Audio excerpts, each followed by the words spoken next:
At the Human Rights Investigations Lab, we train students to comb through social media and other publicly accessible platforms on the internet to see if they can find evidence related to human rights abuses and to war crimes that are happening around the world.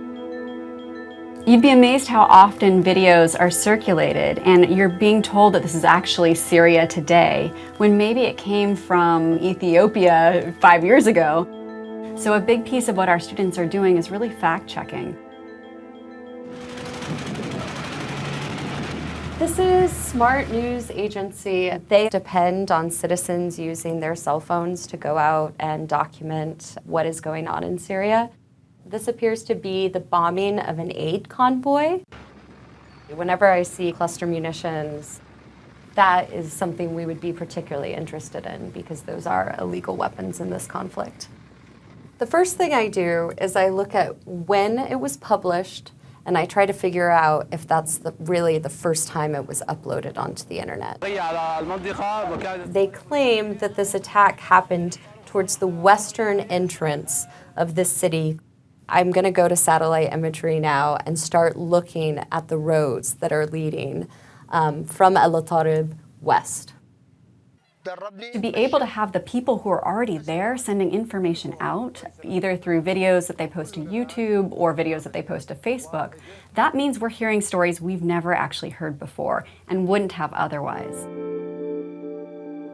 I have probably found some coordinates that are where the bombing for those trucks took place on August 3rd, 2016. There's this really interesting moment of excitement when you think you've really found it. If you're going after the president of a country or a commanding general, the last thing you want is these cases falling apart. Our students go through the painstaking work of verifying so that courts and human rights investigators knew how much they could rely on that information and ultimately get those stories out to the world. The students who come out of this are going to be part of a pipeline that's never really existed before. And the potential for them to help various fields of practice is enormous. This work allows me to feel like I can directly give something back to the activists who take so much risk to document these human rights violations.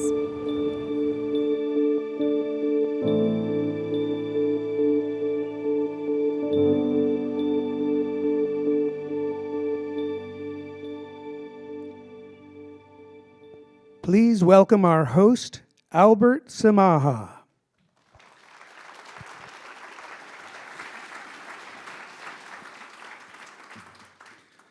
Good evening. Thank you all for joining us. I'm honored to share this space with you. Today is the official launch of the Berkeley Protocol, a groundbreaking document being published jointly by the United Nations Office of the High Commissioner for Human Rights and the Human Rights Center.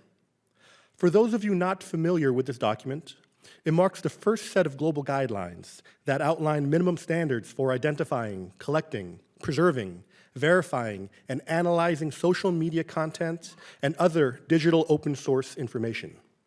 These standards address security practices specific to digital content, ethics around using social media information, replication techniques, chain of custody, and investigation planning. At a time of increasingly pervasive misinformation, this is a project devoted to excavating truth. It was a monumental accomplishment, 3 years in the making, led by the Human Rights Center. And we're honored to have with us Volker Türk, the United Nations High Commissioner, here to mark the moment with us. And so, over the next hour or so, we're going to hear from Commissioner Türk.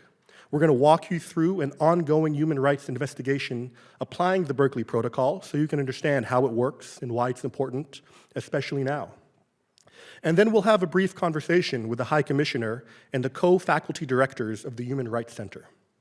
During that conversation, we'll have time for a few questions from the audience. If you'd like to ask one, please write it on a card and pass it to the aisle monitors to collect.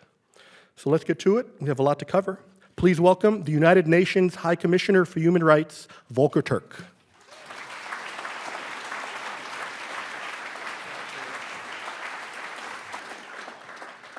Look, I'm extremely excited to be here.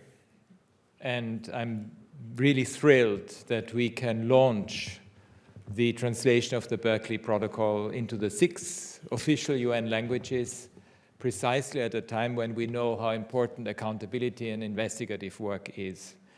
And before we go into some of those details, let me share with you from my vantage point as High Commissioner a couple of thoughts of where we are with human rights today.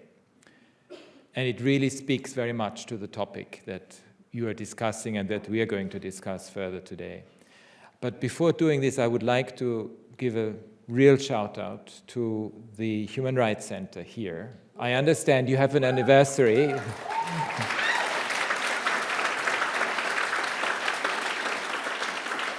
It's 30 years, as I understand. So it's, we had the 75th anniversary of the Universal Declaration of Human Rights, but you have a 30-year anniversary of an amazing center that really has inspired so many human rights activists, human rights defenders, journalists, people around the world, and has worked very closely with the institutions, the NGOs. I just learned about a project that you had with Amnesty International, but also with the UN, with my office.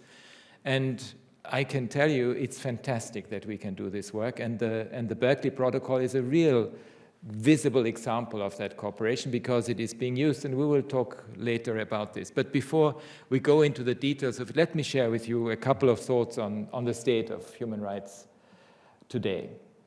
The first one that worries me a lot is that we are really, I would say, in an era of war and peace. We have 55 conflicts. We have about, I would say, probably in the meantime, a quarter of people all over the world who are affected by conflict and violence, which is one of the highest numbers since the end of the Second World War. And what I see is that war, military action, becomes again something that is seen as a possible response to settling disputes. I mean, we even go back to the atavistic view of the 19th century, where, in the case of the Russian Federation, where they think they can take over the territory of another country. So what we see is very worrying because we don't really see that people talk about peace anymore. They don't talk about the mother of all rights, which is the right to peace. They talk about war, and they talk about the war becomes almost a necessity, which is really something we thought we had all overcome over the last, 80 years or so. So then, when war happens, we know that the rules of the war normally should apply, but they're often respected in their breach rather in their observance. The question of accountability and investigation comes in, because one of the missing pieces that I have found is that very often justice accountability mechanisms don't seem to work as they should. And the documentation, the investigation, the reporting, and bringing perpetrators to justice has often been the missing piece, which is why in a number of conflicts you actually see the recurrence of violence and of war. Sudan is a very good example. Accountability wasn't served there, and we see why, again, war has broken out, because the two who are responsible for it, the two men who lead these armies, accountability was never done.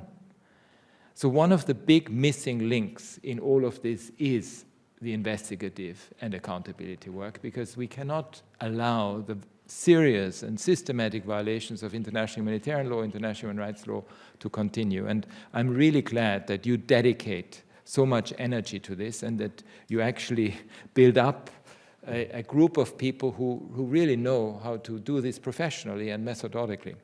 The other thing that I want to say is civic space and elections. We will have this year probably 4 billion people going to the elections, voting in new governments, new parliaments, new presidents, including, by the way, in this country. So we have about 70 countries where democratic space and civil society activism is going to be extremely, extremely important. And I could see also from what you have just described that civic space, human rights investigation, human rights reporting is extremely important, because we know that a lot of things are happening before elections, which suppression of protests, the law enforcement agencies using violence when they shouldn't, all kinds of disappearances and so forth. So we have a spectrum of human rights violations that occur, where you also see restrictions to civic space, where you see the suppression of activists, and increasingly so, because if you look at the Freedom House indicators, actually civic space has really has been reduced over many years, and we see more and more of these restrictions. Again, it is so important to come back with clear reporting, with clear investigations, including in countries where, for instance, ourselves and many of us would never have access to. So open sources, the analysis of data is incredibly important, because it helps us tell the stories, and it helps us so that those who want to capture power, who want to capture the elections, are not going to be are actually called out, and that we are not allowing this to happen. So it's really this combination, and in a way, here in the Bay Area, there is the tech, you have the science, you have the law coming together in a very innovative way with this Human Rights Center, making really the best out of science, of technology, and the digital world, and bringing it and making it, if you like, for a good cause, which is the human rights cause. Because, of course, when it comes to the technological developments, we also see the adverse effects, and this is also one of the reasons why I'm here, because we are going to have very interesting discussions with a lot of B-tech companies, given the impact that some of the digital developments have on human rights. I've got 5 seconds, so again, I would like to thank you very much, because there is a clock, by the way. So thank you very much, and really looking forward to the discussion, and great to be here. Thank you.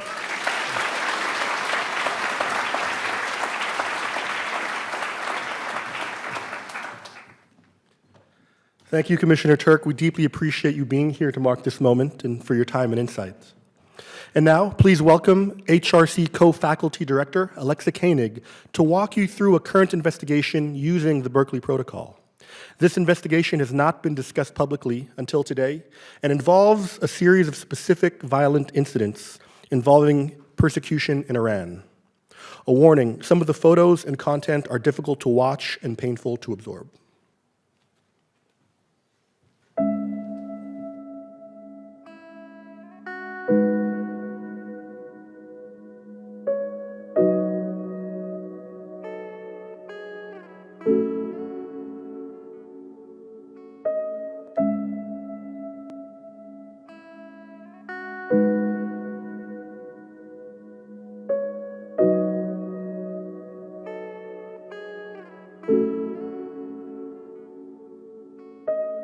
برای توی کوچه رقصیدن، برای ترسیدن به وقت بوسیدن، برای خواهرم، خواهرت، خواهرامون، برای تغییر مغزها که پوسیدن، برای شرمندگی، برای بیپولی، برای حسرت یک زندگی معمولی، برای کودک زباله‌گرد و آرزوهاش، برای این اقتصاد دستوری، برای این هوای آلوده، برای ولیعصر و درختای فرسوده، برای پیروز و احتمال انقراضش، برای سگهای بیگناه ممنوعه، برای گریه های بیوقفه، برای تصویر تکرار این لحظه، برای چهره ای که میخنده، برای دانش آموزا، برای آینده، برای این بهشت اجباری، برای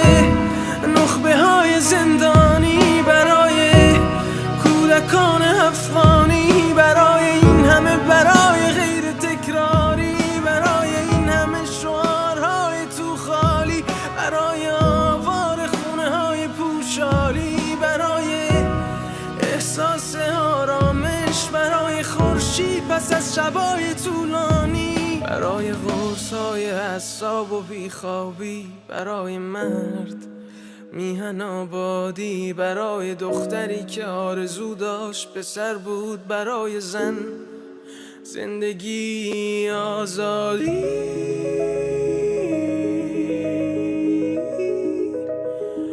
برای آزادی،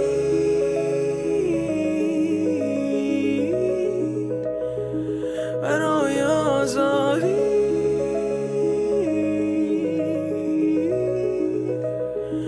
برای آزادی.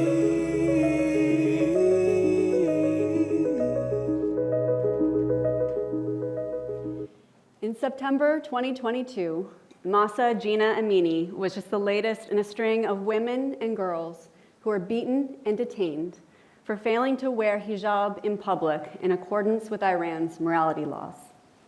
While in police custody, she collapsed. A short time later, she fell into a coma and she died. She was just weeks from becoming a university student, like so many of you here. Outrage at her killing sparked a wave of protests across Iran, much like the killing of George Floyd in 2020 sparked protests across the United States. The Islamic Republic's response was nothing short of brutal. Security forces were seen shooting live ammunition and pellets into crowds of protesters, killing and maiming thousands. Protesters were arbitrarily arrested and detained. Many faced the death penalty. Reports of torture and inhumane treatment, enforced disappearances, and sexual and gender-based violence were made public. Protesters continue to put themselves at risk by sharing photos and videos of the violence wherever possible, resulting in an onslaught of valuable social media evidence that needed to be preserved and to be analyzed. Protesters in Iran quickly assumed a powerful slogan that had deep symbolic significance: women, life, and freedom. In September 2023, we at the Human Rights Center were asked if we had the capacity to join an incredible international coalition of investigators that it formed to bring greater awareness to what was happening on the ground in Iran. The coalition is led by the Strategic Litigation Project at the Atlantic Council based in Washington, D.C. They formed a partnership with UCLA's Promise Institute in UCLA and the Iran Human Rights Documentation Center based in Connecticut. Mnemonic, formerly known as the Syrian Archive, which I know many of you in this room know, along with Amnesty's Digital Verification Corps, rounded out the team in Europe, alongside Iranian scholars, activists, and advocates, who unfortunately we cannot name because of the risks that they are taking to be part of this collaboration. By the time our team became involved, they had already been collecting, preserving, coding, and tagging information that Iranians were sharing in droves across Instagram, Telegram, and Twitter. We were asked to join the coalition in large part because of our investigations lab, which a colleague and I had co-founded here at Berkeley in 2016. The first of its kind, the lab has since been adopted and adapted at universities across the globe. Our lab brings students together from across campus and across disciplines like journalism, law, sociology, computer science, who collectively speak close to 30 languages, to learn how to investigate alleged human rights abuses online, and to share verified information with people who can use it for reporting and for accountability. Our work on the digital front lines is conducted in support of 3 sets of professionals, each of whom plays a critical role in safeguarding democracy and human rights: nonprofits, journalists, and lawyers. For example, we've collected information to strengthen the reporting of organizations like the New York Times Visual Investigations Team, the Associated Press, the Washington Post. We've also supported and strengthened the reporting of groups like Human Rights Watch, Amnesty International, Physicians for Human Rights, worked with groups like Cultural Survival, and of course shared information with the United Nations. Mostly, however, our online investigations are conducted to support and amplify the experiences of communities that have been hit hard by violence, who are asking and in some cases demanding that the international community pay attention. In many cases, outsiders are barred from getting into the country, meaning that digital investigations are the only investigations possible. When we launched the lab in 2016, we'd already been grappling with how new technologies were transforming human rights practice for close to a decade. In 2008, we hosted what we believe was the first ever global conference on digital technologies and human rights, known as the Soul of the New Machine. And in 2011, we had begun working closely with the International Criminal Court and others to explore how the rise of the smartphone, the spread of social media, and increasing access to satellite imagery was transforming practice in ways that would help to corroborate the stories of survivors. How could this rich new source of information be leveraged to strengthen the evidentiary foundations of cases, access needed resources, and get the world to listen and to care? By the mid-2010s, because of our work, we began getting calls from lawyers building cases around the world, wanting to know how to capture and preserve and potentially use social media content in trials for international cases. We quickly learned that there were no international standards for conducting online investigations. So in late 2016, we began exploring the feasibility of creating an international protocol that would clarify minimum standards for how to ethically and effectively use digital open source information for inquiries into alleged human rights violations and war crimes. We also helped to launch something called the Digital Verification Corps, which is a collaboration of universities around the world that support the research of Amnesty International researchers. We have teams currently in Europe, Africa, and the Americas. We also formed a coalition across the University of California in partnership with UC Santa Cruz in a sister lab formed by Silvana Falcone and another lab at UCLA led by Jessica Peak. In early 2018, we brought Lindsay Freeman onto our team to work on the research needed to build the protocol, and we partnered with the United Nations to try to figure out how to get that information to scale. During the Berkeley Protocol's development phase, we interviewed more than 100 people around the world to gather their insights into digital open source investigations, and we brought people together in workshops to see if we could identify a way forward where there was no clarity or consensus. We worked closely with the UN Human Rights Office to finalize a text, and then sent it out to reviewers around the world for their input, and then tested portions of the protocol against real-world investigations. The Berkeley Protocol ended up as a set of principles that establish minimum standards for open source investigators, methodological principles that are about how to do the work, professional principles that are about what skills you need to do the work responsibly, and ethical principles. In December 2020, on the 75th anniversary of the trials at Nuremberg, the United Nations Office of the High Commissioner for Human Rights and the Human Rights Center here at Berkeley launched the advanced English version of the Berkeley Protocol. Today, we are honored to jointly launch the official version in all of the languages of the UN. Today, thank you.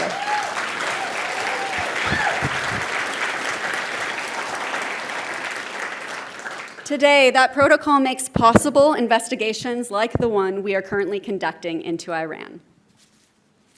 An early challenge our consortium faced was how to divvy up all the work and how to put in place the psychosocial safeguards to make sure that we could help keep our students safe. UCLA and Mnemonic, with support from the Atlantic Council and the Iran Human Rights Documentation Center, had spent part of last spring and summer grabbing relevant content from social media. UCLA's Promise Institute began digging deep into a subset of that information, abuses against children, including girls who may have been poisoned in their schools. At Berkeley, we formed a team led by longtime lab students Melinda Zhu and Maddie Wong to begin looking specifically into the blinding of protesters, allegations of protesters being deliberately shot with pellet guns in their face. Our analysis would supplement and independently corroborate some of the incredible research that had already been done by the Iran Human Rights Documentation Center. And we brought on Andrea Richardson, herself a founding student member of the lab, a Berkeley Law alum, and a graduate who you saw in our opening video, now a seasoned investigator, to work with our law students to review the content to see if there was evidence of gender persecution, which, if proven, could constitute an international crime against humanity. We immersed ourselves in the physical and the digital context of these events. What are the words, the phrases, the hashtags that could be used to find relevant information from the billions of bits of data that exist online? The information had to be archived, tagged, and coded so we could find it later and analyzed for its accuracy.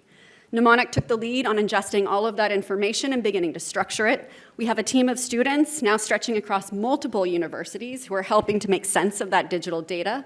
We have students and professional members of our team who are trying to verify that content, assessing whether each post is reliable, that it hasn't been staged, hasn't been miscontextualized, hasn't been created by an algorithm, and that it isn't a deep fake.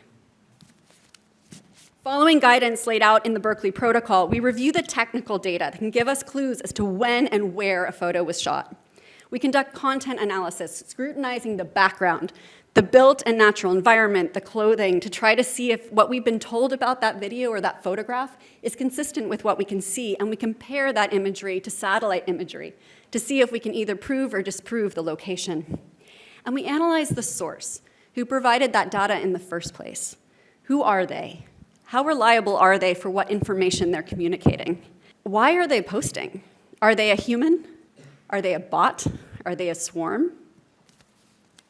The information is then analyzed for what it lends to our understanding of whether or not human rights violations have been or are being perpetrated, whether or not people are being deliberately blinded, whether or not children are being deliberately targeted, lending external weight to what the survivors themselves have been saying.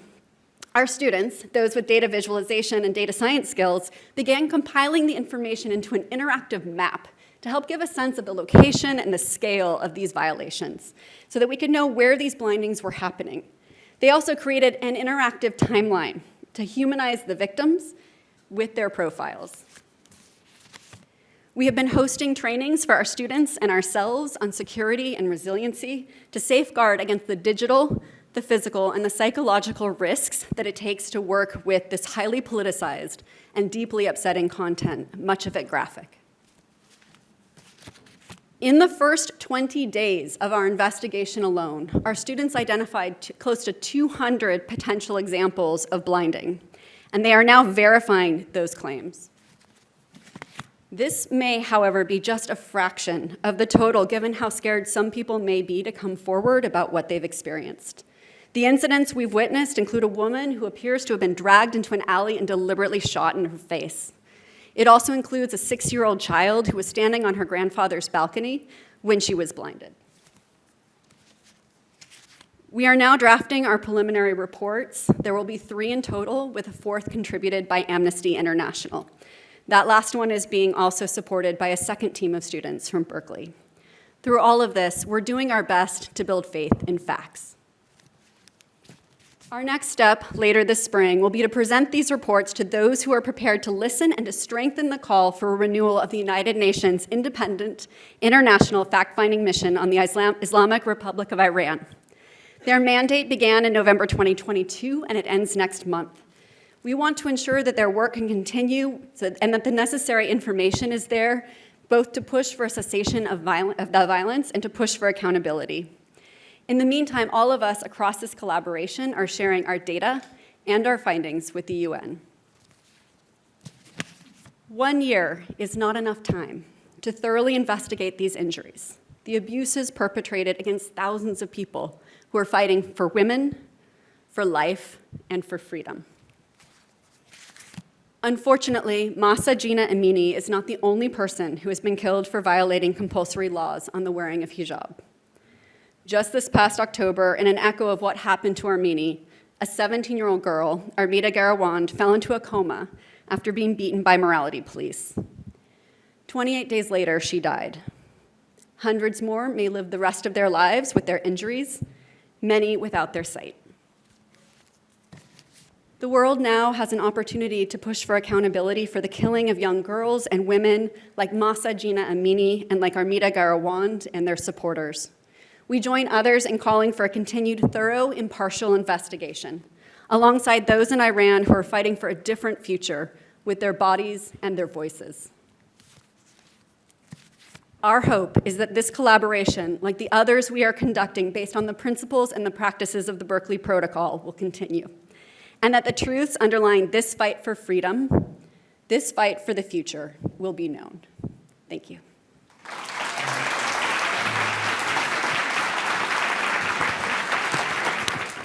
Have a seat, everybody. Get comfortable, have some water. Thank you. Anchor here. All right, thank you all. Let's get right to it.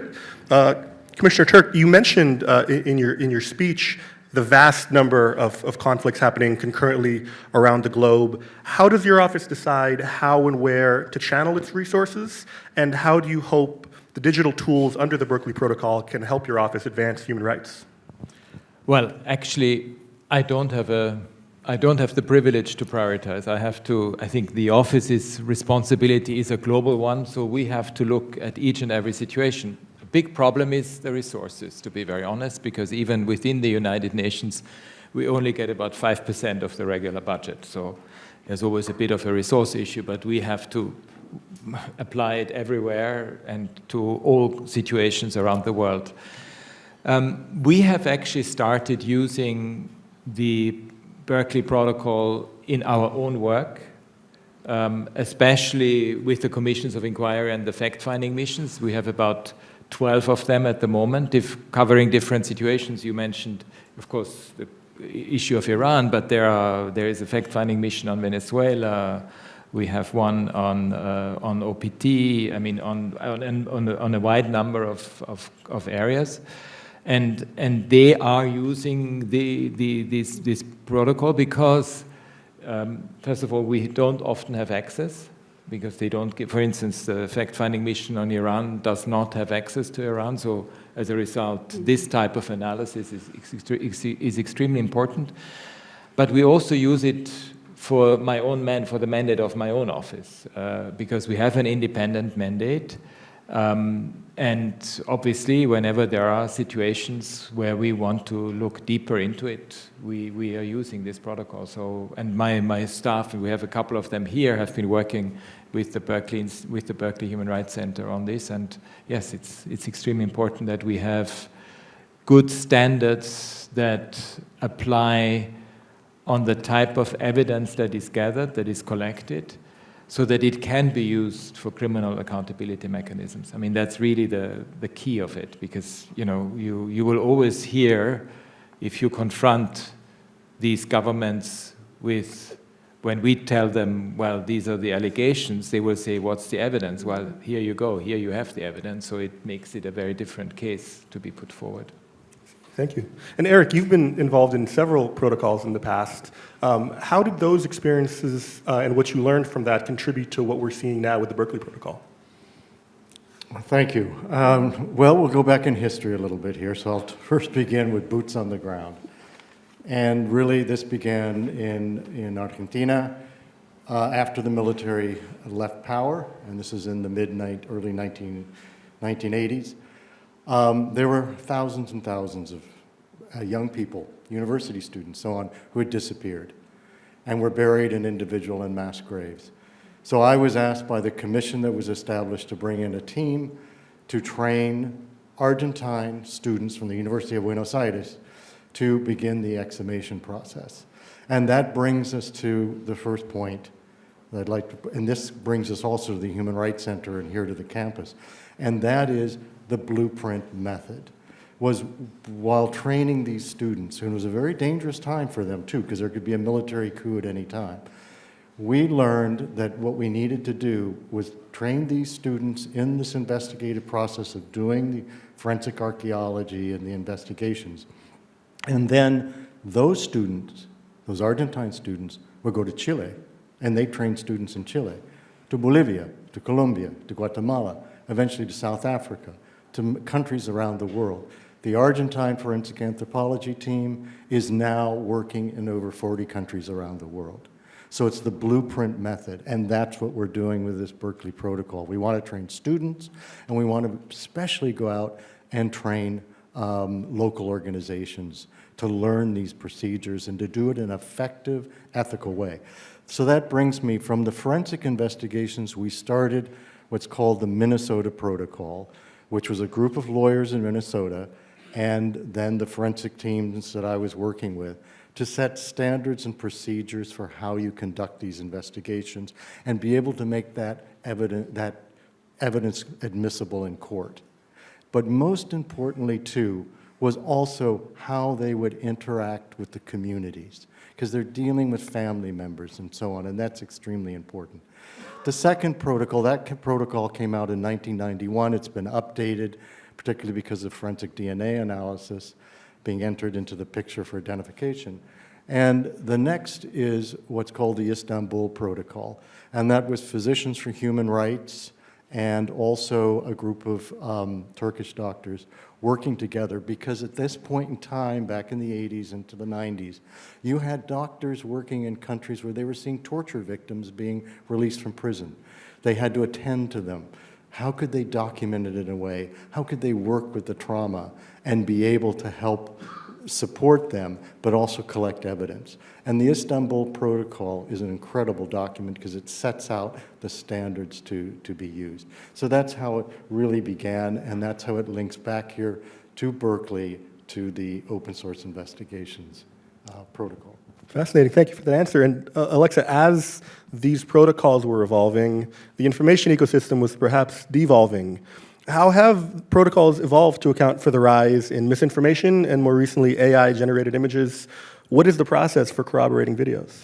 Great question, and I'm very envious right now of my colleagues holding handheld mics because this one is not playing nice with me. I think a big piece of it is really about trying to set standards. I think, as we all know, information flowing in digital spaces is really unreliable. And things can be manipulated. Back even 10, 15 years ago, you had Photoshop. Things could be miscontextualized. You're told something's from Burma yesterday when it really came from a totally different context 10 years ago.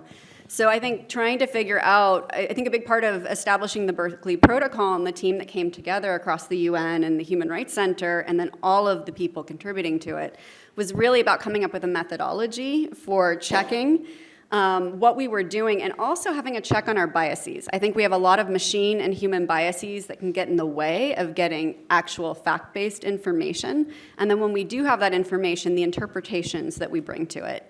So the protocol lays out a 3-step process for verifying the accuracy of any data.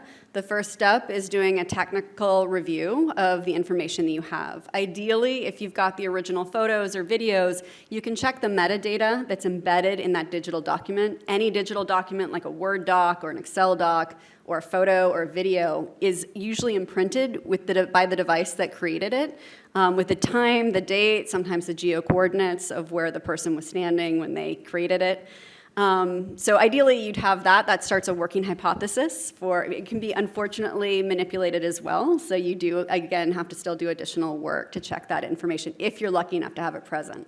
The second step would be to do content analysis. So really scrutinizing within the 4 corners of a video or a photograph, is what you can see with your eyes consistent with what you've been told or what you believe this may be? And really, again, it's borrowing from forensic anthropology, almost creating a grid across that visual image so that your eyes aren't biased in the ways that human brains are programmed to be biased.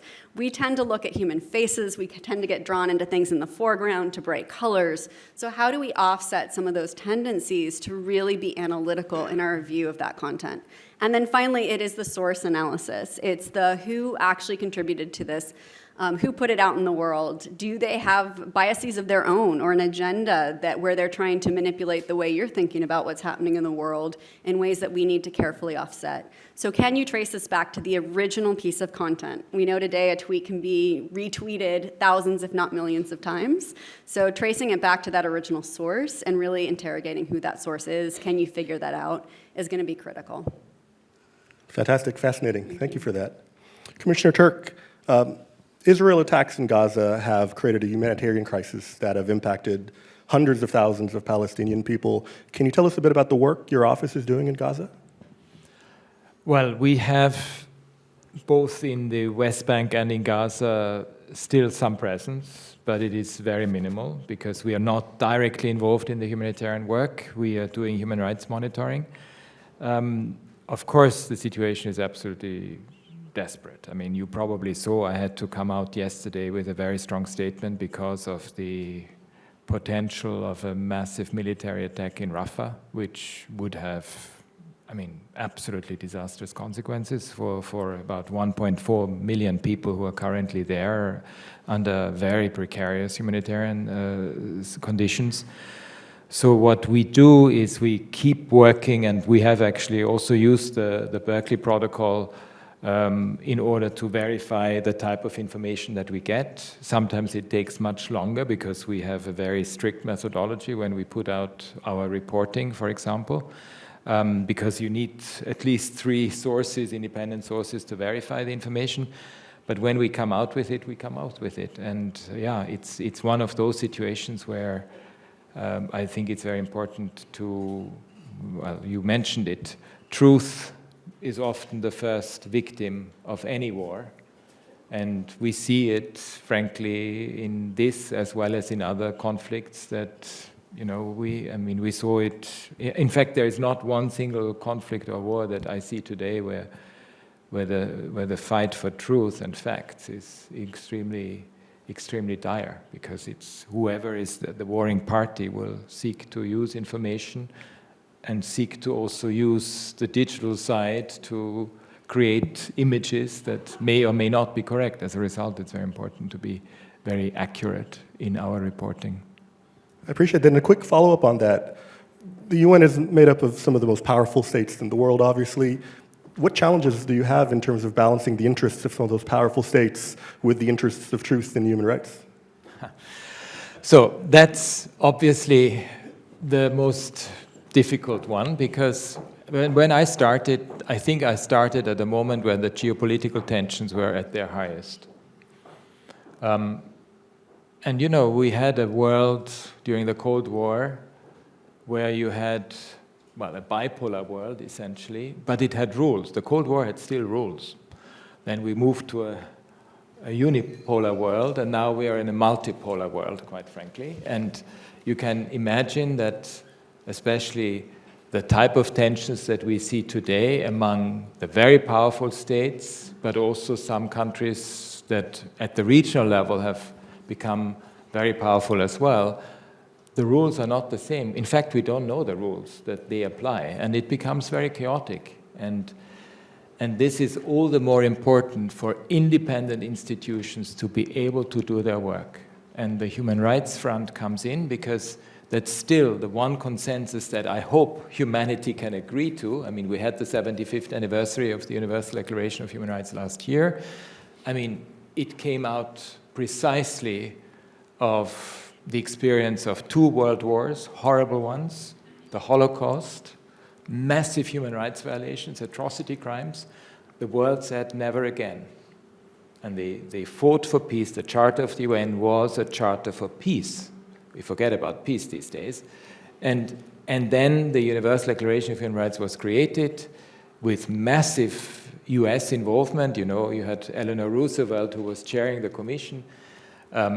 So you had at least the aspiration for the world to become much better.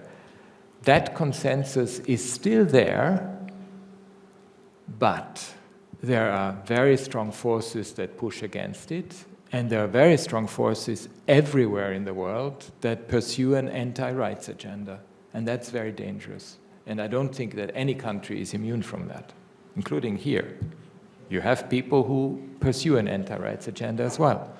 So we need to be very careful about it, and that's why the work that you are doing here at the faculty to actually make sure that this enthusiasm for human rights is there, that human rights is understood in its historical context, that it's understood that there are histories to all of this, that we need to study, that we need to use, is so incredibly important, because otherwise we lose the basic of humanity.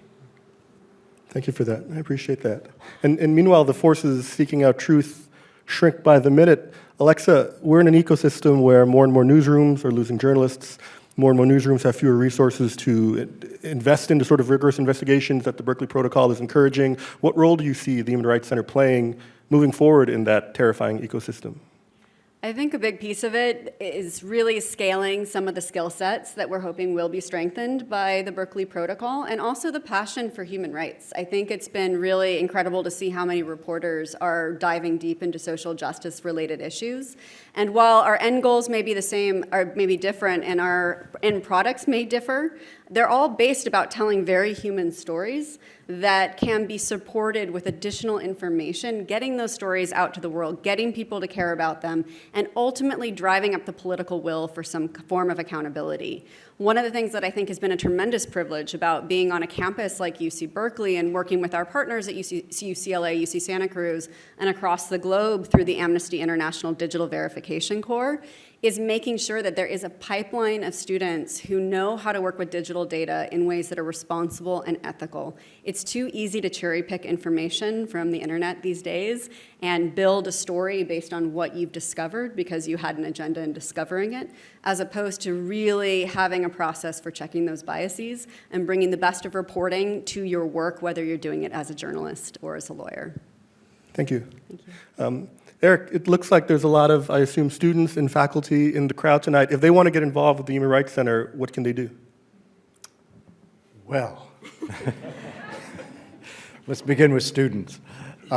Take those undergraduate. If you're an undergraduate, take the undergraduate. We teach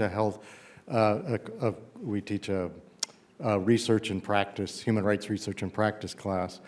You take that class, and then I turn this mainly over to Alexa, but you do that, you could then join the lab and get trained in how to conduct these digital open source investigations.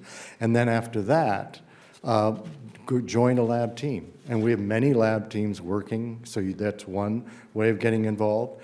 We would say with faculty, we have research fellows, we have an advisory board, we try and engage as much. We're actually overwhelmed, quite frankly, with the number of investigations we're taking on at this point in time.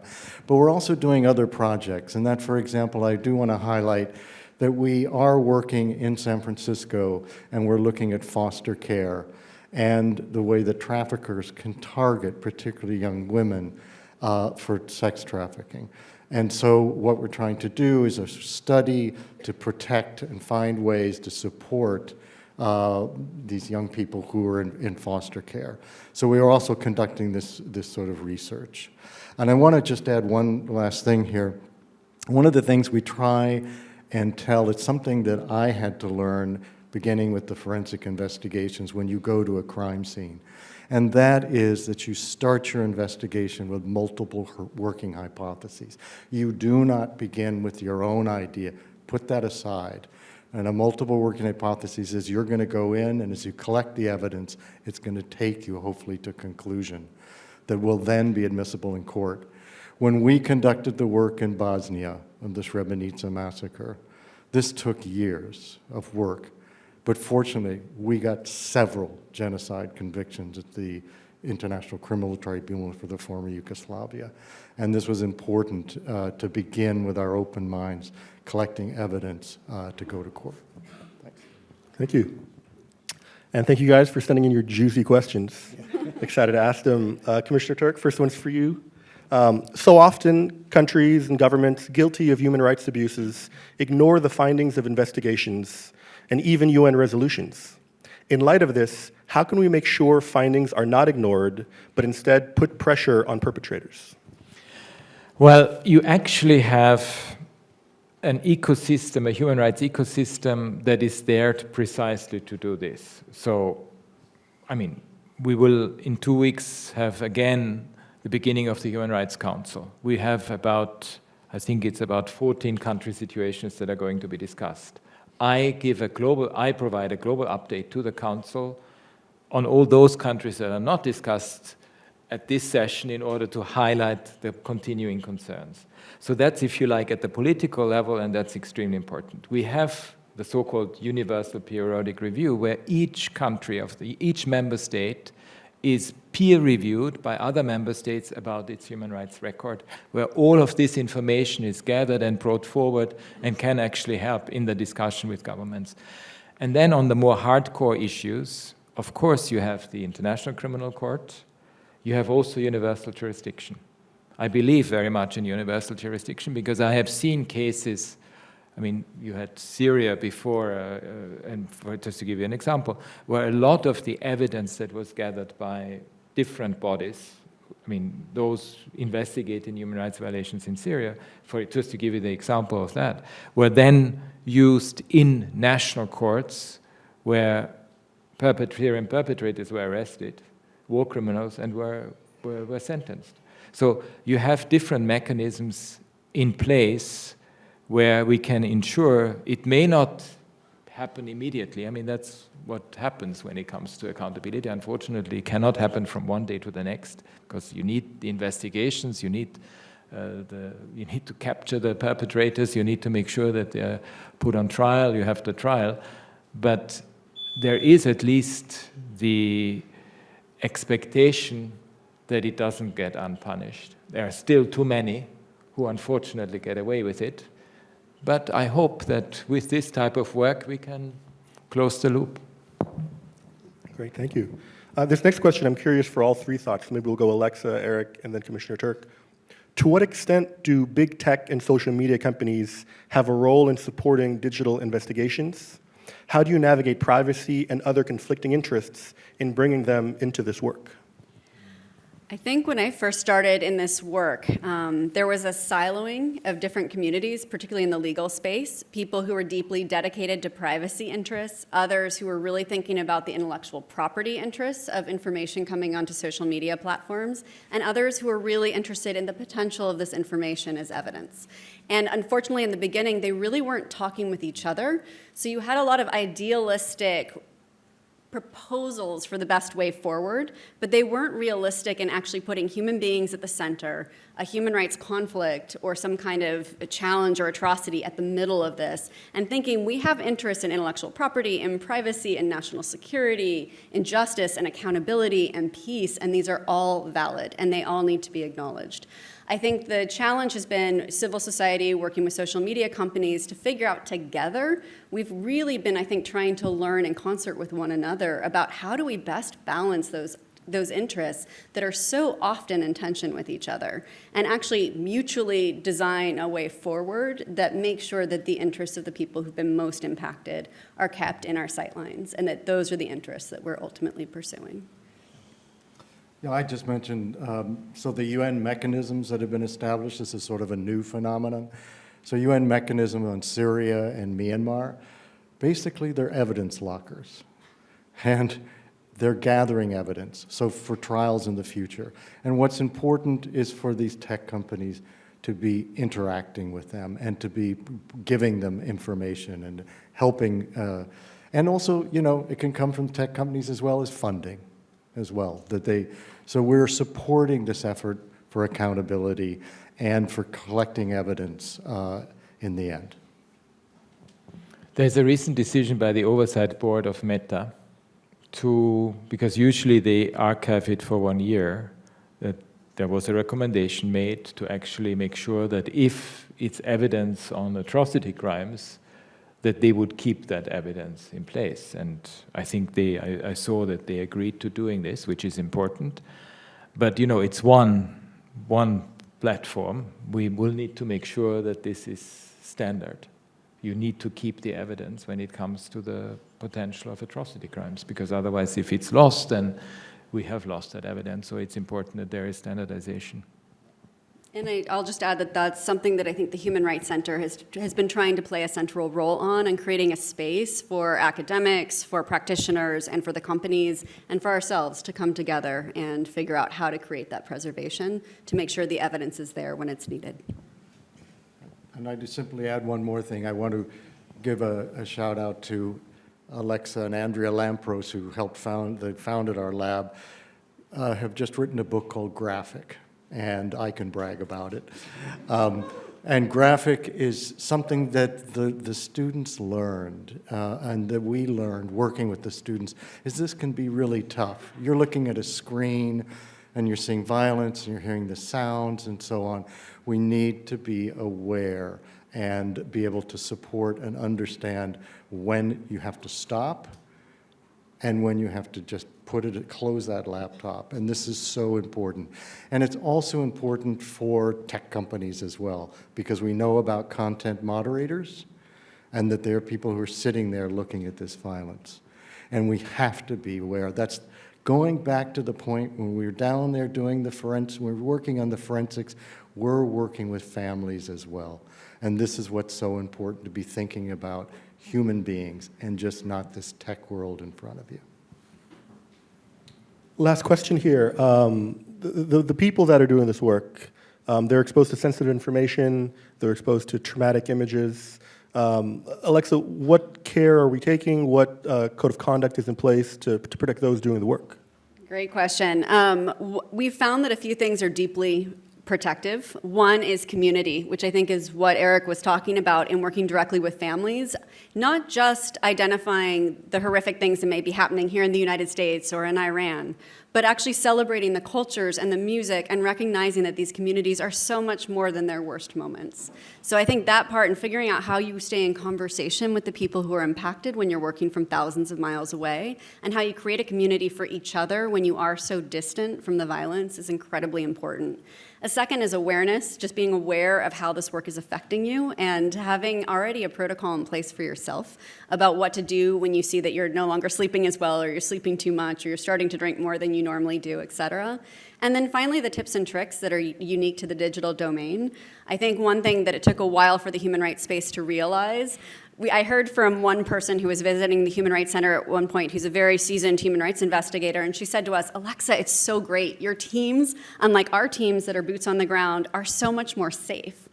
And on one hand, that's true, but on the other hand, it really is just a shifting of the violence from the physical to the psychological, and the trauma that you are, we're dealing with that, sometimes thousands of videos of something really horrific that's just occurred. There's something about the scale and the intimacy of watching this on your screen, the inability to set limits on the hours that you're working with it, that I think there's a whole community and a whole set of tips and tricks that digital investigators are now trying to be much more responsible about deploying so that they can do this for the long haul. Thank you, Alexa. Thank you, Eric. Thank you, Commissioner Türk. Thank you all for being here this evening. Be safe and take care.